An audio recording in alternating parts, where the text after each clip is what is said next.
Welcome everyone back to another Dragon Ball Super card game video. My name is D-Free here today. We are going to go ahead and take a look at the brand new blue cards that have been leaked for the upcoming Theme Booster set.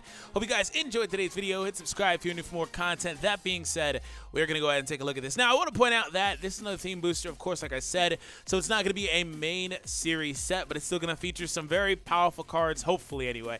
So this blue set seems to be centered around Bardock and his crew from the Bardock special, seemingly. So there's that. Anyways, let's go ahead and jump into it. I'm not going to read the spoilers like right here, but let's just go ahead and actually go to the card list itself. So to begin, Theme Booster Clash of Fates. We have a new blue Bardock leader. So his leader ability, Burst. You must place the top 2 cards from your deck in the drop area to activate the skill. When he attacks, he draws a card and gets 5k, so 15k pressure on the front side.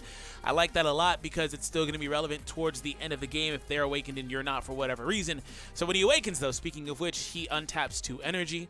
Very, standard, I guess. Anyways, flip side, he is a Sparking 5 leader.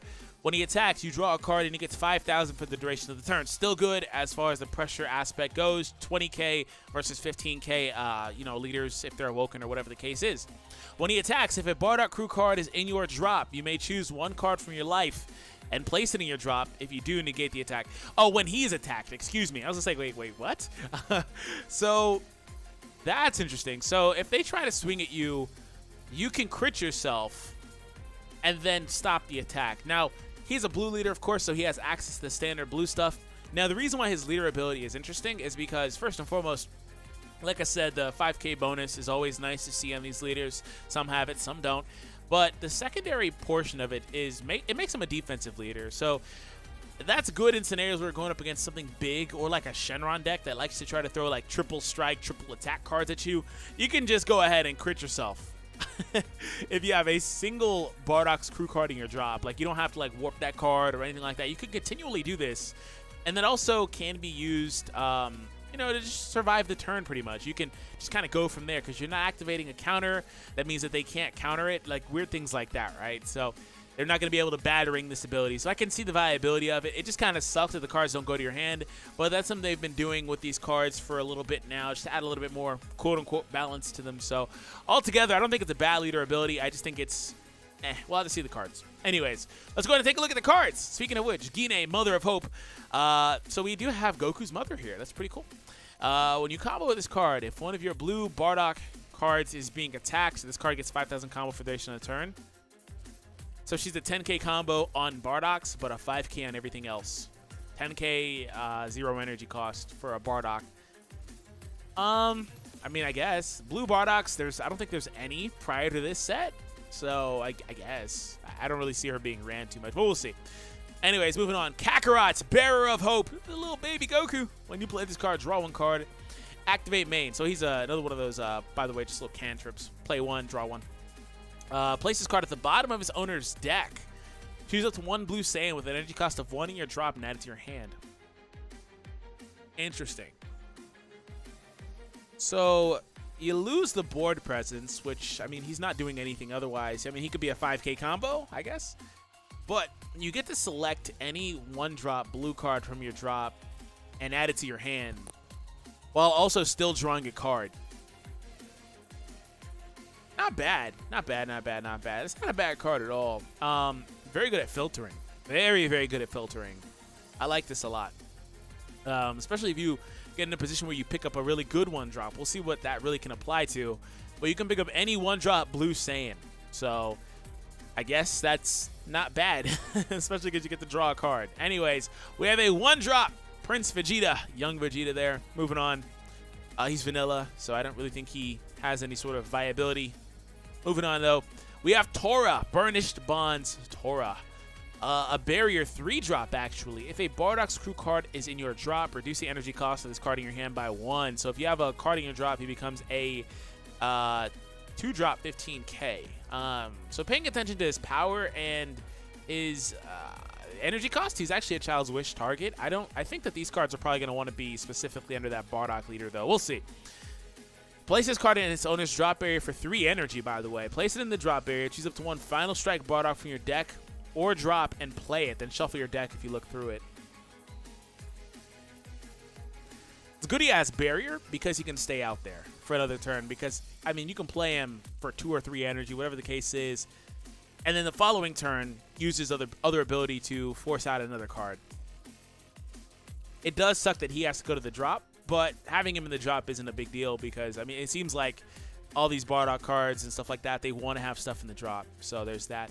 By the way, does she have Bardock's crew? I mean, she's not a part of his crew, so she shouldn't, I guess. Yeah, she doesn't have it. It just says Saiyan. Anyways, moving on.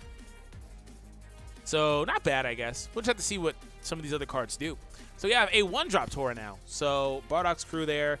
When you play this card, choose one Bardock's crew card in your drop and add it to your hand. Interesting. So they're doing this thing where cards go to the drop, they come back. It's just recycling the same cards over and over. So definitely with this archetype, you're not playing any overwhelm. You're not doing it at all. So moving on. Still got to see where some of this is good. We have a 3-drop Fasha, Burnished Bonds Fasha. So she is a crit instead of the barrier that the other one had. If a Bardock's crew card is in your drop, reduce the energy cost of this card in your hand by 1. So she's another 2-drop, 15k, ideally. Place this card in its owner's drop. Choose up to 1 Bardock's crew card in your battle area and switch it to active. Yeah, that's pretty cool, actually. Forcing a card back to active mode is really cool.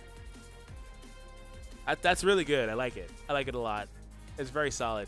I'm sure that there's a card here that really wants to use that. So she also is a crit, by the way. So it looks like there's a 3-drop and a 1-drop version of all of Bardock's squad. So we do have the 1-drop Fasha.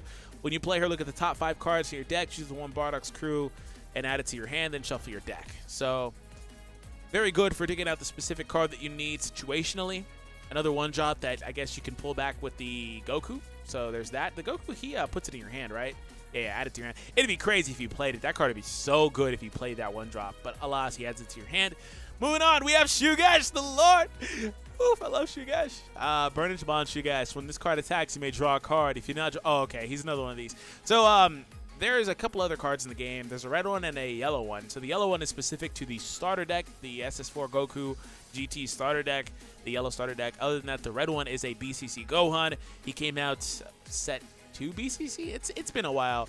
Long story short, there are 3-drop 15Ks that can either be a draw one or a double strike. So there's that. You can do one of the two things, not both. Common card. Very good ability, I'd like to say. Can catch some people off guard.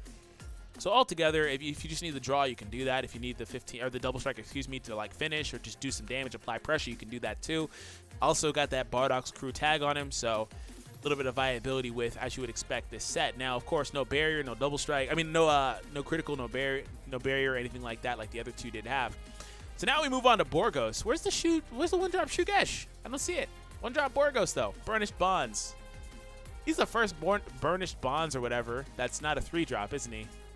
The other 2 Burnished Bonds, these first 2, had the ability to reduce their energy cost.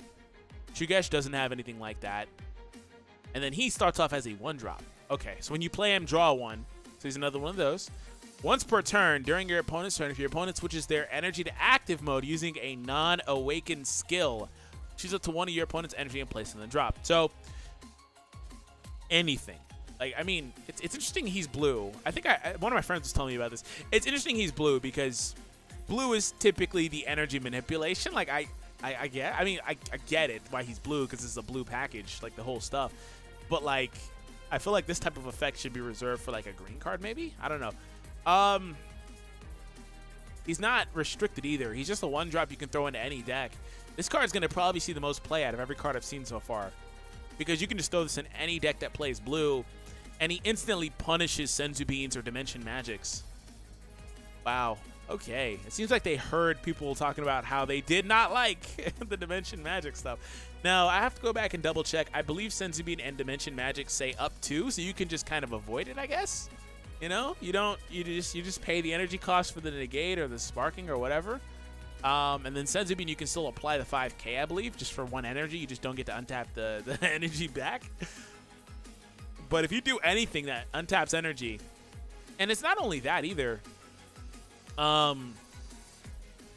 Choose one of your opponents during your opponent's turn. You can do this. Interesting. Wow, this is actually a really good ability. If your opponent switches their energy to active mode using a non-awakened skill, choose up to 1 of your opponent's energy and place it in the drop. That's actually even better than I thought. During your opponent's turn, It doesn't say during your turn. It's important to note it says during your opponent's turn, because that also implies that no.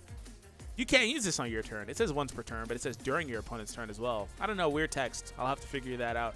But assuming it can be used on your turn, it's good for some of what I talked about earlier. But if it can only be used during your opponent's turn, this is really good against things like at all costs Vegeta, because he untaps an energy. You can just flat out, like a lot of times people will play that card, maybe only have 4 energy or 5, whatever the case is. Cards like that, then they'll unstand or untap 1 energy, restand it, and then that's the only one they have active or whatever the case is. You can literally pop that energy before it can be used for anything. This is definitely the best card we've seen so far. It's got too much potential.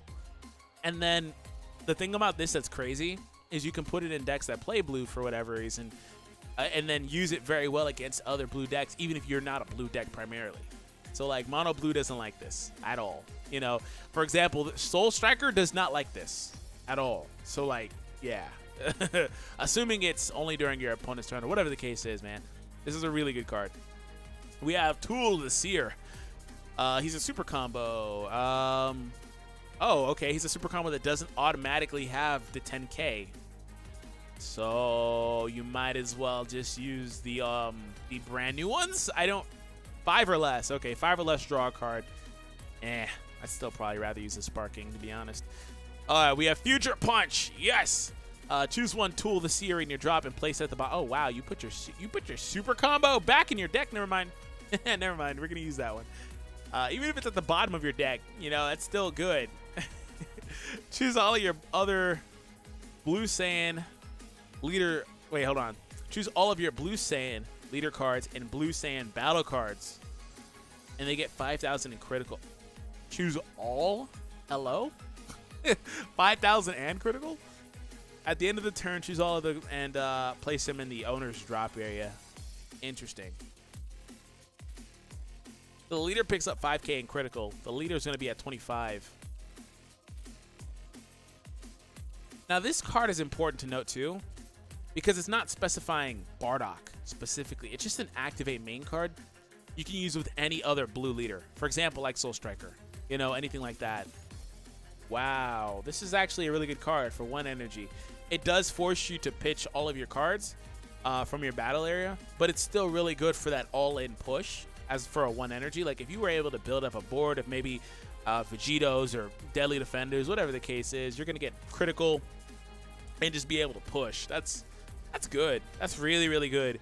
And it also applies to units like, well, cards like the Gogeta that picks up the double strike, the leader from the starter deck. You can run this card in there too and give him critical. He's a Blue Saiyan. This card's good. This card is good. I like it. I like it a lot. So, all right, let's move on. Assuming that, you know, there's not some weird text here. Sometimes that they do weird things there. Yeah, it just says choose all of your Blue Saiyan leaders and Blue Saiyan battle cards, and they get 5k in critical for the turn, and at the end of the turn, all of the battle cards get bounced to the drop, which is not bad either because there are ways to recycle or utilize the drop cards with what we've seen so far. So a 4-drop extra card, Tora's Red Armband. Don't ever. It wasn't red initially. It was freaking white. That's Tora's blood that made it red. Don't ever.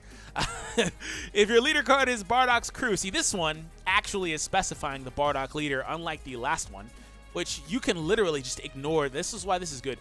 You can just ignore this first part of the effect. You don't have to be playing the Tolo, the Seer. You can just ignore that, right? Because, I mean, it has a semicolon there. I'm going to have to double-check the ruling. But I feel like you can just ignore that. Because it doesn't say choose one and then place it in the bottom of your deck, then choose all of your Blue Saiyan leader cards and blues. Like, as if that's a required thing, which makes this card infinitely worse. Because even if that's a required thing, that means you have to have used the super combo or comboed it out just intentionally, I guess, with it's a 0 cost. And then put it back. So I don't think you have to do anything like that because it makes the card a lot worse, even for Bardock specifically, which is the only deck that this card can be used in right now. Well, effectively anyway. So Tora's Red Armband. If your leader card is Bardock's crew, choose 1 blue Tora card in your drop and send it to your warp. Draw 4 cards. Okay. Choose up to 1 Final Strike Bardock in your battle area and switch to active. And it gets 10,000 and double strike. The end of the turn, choose one of your energy and switch it to active. What the hell is this card? I see why this is restricted. What the hell is this card? If your leader is Bardock, pretty much, because he's the only Bardock's crew leader right now, choose one blue Tora card in your drop. Are there any more blue Toras? I think that's it. There's probably a second page, because, I mean, there's an SR in here that I don't see, but I know there's an SR because I've seen it. Yeah, okay. I don't think there's any more blue Toras, so you're going to... These are the two that you're going to be messing with. So this is the one, when you play it, choose one Bardock's crew in your drop and add it to your hand. This is the one that can come out for 2, and it can also bring out the Final Strike Bardock from your deck. And that's the SR card, by the way. That's apparently not showing up here. Let me come back here. If your leader is Bardock's crew, choose one blue Tora in your drop and send it to your warp. Draw 4 cards. Okay. So, it's not hard to get that Tora in your drop. It's very easy to get him in your drop. You do need 4 energy for this. But, I mean, ramp, I guess. Or wait till turn 4, because you do also untap an energy. Untapping an energy is disgusting, because it leaves you in a position where you can use this on turn 4 and not pay a consequence. If you have a Senzu Bean or whatever. I mean, unless you're going up against that freaking godly Borgos. We talked about how he destroys your energy. If draw 4 cards, shoots for 1 final strike in your battle area, and switches to active, and it gets 10,000 power and double strike for the turn. Okay, I need to see that final strike Bardock. Oh, hey, negate Dreams of the Future. This is pretty dope art here. He's seeing his son there. Negate the attack, and if your leader is a Bardock's crew card, you may choose 1 blue card in your hand and place it in your drop. If you do, add this card to your hand. This is like the perfect negate for this deck, because it's a free way to pitch these cards to the drop if you need them in the drop. And it also recycles itself as a negate, because you get it back. The last negate that did something like this was, I think, Time's Judgment, or whatever that black negate is called. And for that, you had to pitch 2 cards out of your hand. It would just, it's good. It's not hand efficient. This is really good. This is a 1-for-1, and you get the negate back, so you can literally defend yourself. And between this and the leader, you have a lot of negates. And the thing that's crazy about this is you can pitch a card, and then from there, negate the attack, add this card back to your hand, and say you only had 1 energy or whatever the case is. You can then use the leader's ability because you have a card in your drop and just crit yourself instead of actually losing the game with a double or triple strike or whatever. That's a really good negate. So we're cut here. I'm pretty sure that the final strike Bardock was here. I don't know why it's not in the list, but I'm pretty sure it was over here somewhere. Let's see what they say about some of these cards. See, like, there's some more stuff over here. Oh, no, this is a special rare version. Wow, that's dope. The art is really good. So here it is. All right, so here's the final strike Bardock. All right, let me go ahead and open this in a new tab so I can just zoom a little easier. Okay, final strike Bardock. There can only be up to 1 in your battle area. He also has barrier, 5-drop 25. When this card is switched from rest mode to active mode, if your leader is a Bardock's crew card, your opponent chooses 1 card in their hand and places it in the bottom of the... Wow, this actually has amazing synergy with a few cards here, because there were a few cards that can untap, right? Let's see what they're talking about. I believe there's a Fasha that untapped. Yeah. A cycle of Bardock's crew. Let me see if this is the one. Yeah, place this card in the owner's drop area, then choose up to 1 Bardock's crew card in your battle area and switch it to active mode, aka this card, which then forces your opponent to choose 1 card in their hand and place it at the bottom of their deck. Which, by the way, this says whenever he comes back to active mode, meaning at the start of your turn as well. If you swing with him and then he comes back to active mode at the beginning of your turn, that should trigger this too, because it's an auto. Which is why there are things in here to help defend him, because they're going to try to get him the heck off the board, because he's instantly always, because he also has barrier, he is always forcing them to get rid of stuff, which is why I guess they balanced him by not giving him like double strike or crit or anything weird, because if he had crit, he'd be like the best hand destruction card in the game, I guess, one of. So that's really good, and also he can come out easy with this Tora. This Tora just brings him out for 3 energy. Place this card in the owner's drop area, then choose up to 1 final strike Bardock from your deck or drop, which is amazing, or drop. And play it. Then shuffle your deck if you look through it. Like, he just brings him out for 3 energy. And you can bring this guy out for 2 energy, and he has barrier. Tora forces out this Bardock on turn 3.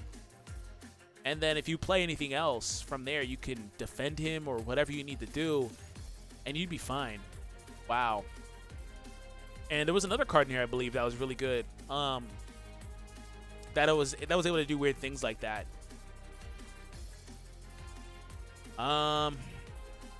Shugesh. Sucks he didn't get a secondary card. I believe that was one more. Or not. Maybe not. Choose a 20 or battle. Oh, this is the last one. This card is disgustingly good.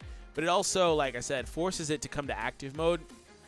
And it gives it a 10k power boost and double strike. All the while at the same time triggering this Bardock's ability to force them to get rid of one of the cards in their hand. So you're just able to pressure, man. Oh my goodness. I like this a lot. This is really cool. I like the way that they did this. This is going to be a really fun deck to run. And then, like I said, this card draws you 4 freaking cards while you just got rid of one of their cards. That's insane value. It's going to be hard to play against this, too. This is going to be a lot of fun. So, anyways, I hope that you guys enjoyed today's video. Let me know your thoughts in the comments down below. Not to mention, you can also give critical with this, too. Oh, my goodness. Oh, my God. Have an awesome day, everyone, and I'll catch all of you in the next one.